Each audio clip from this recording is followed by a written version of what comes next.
जय जगन्नाथ। आज प्रभु श्री जगन्नाथंकर दंतमार्जन विषय रे कथा हेबा। प्रभु श्री जगन्नाथ मर्तवैकुंठ श्रीक्षेत्र में निवास करी करुछंती मानवीय लीला। आम मानक परी प्रत्युषर शଯ୍यात्याग कला परे प्रभु करती मुख प्रक्षालन तापरे दंतमार्जन। तांकर मानवीय लीला जे केते मोहनीय एवं सर्वसाधारण मानक पई शिक्षणीय ताहा अनुभव ही बुझी पारिबो। महाप्रभुंकर एही नीति शास्त्र सम्मत।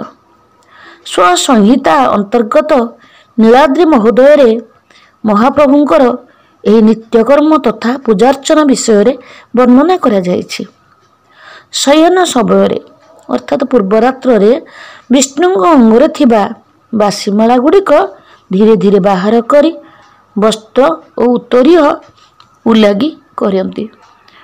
पूजक सूक्ष्म वस्त्र परिधान और उत्तरीय प्रदान करती।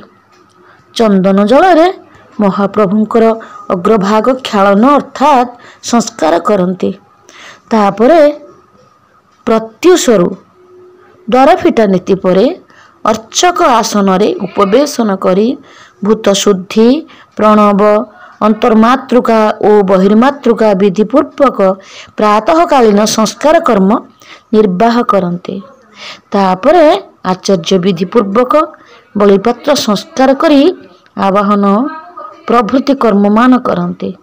तापरे मन मध्य प्रभुंकर स्वरूप चिंता करी कर्पूर जल रे मूलमंत्र उच्चारण पूर्वक मुख और चक्षु मार्जन करते। यापरे बौषट उच्चारण पूर्वक विशुद्ध जल रे 12 गंडूष जल मुख धौत करने निमंते भक्ति तत्पर आचार्य अर्पण करते। मुख मार्जन परे हुए दंतघर्षण।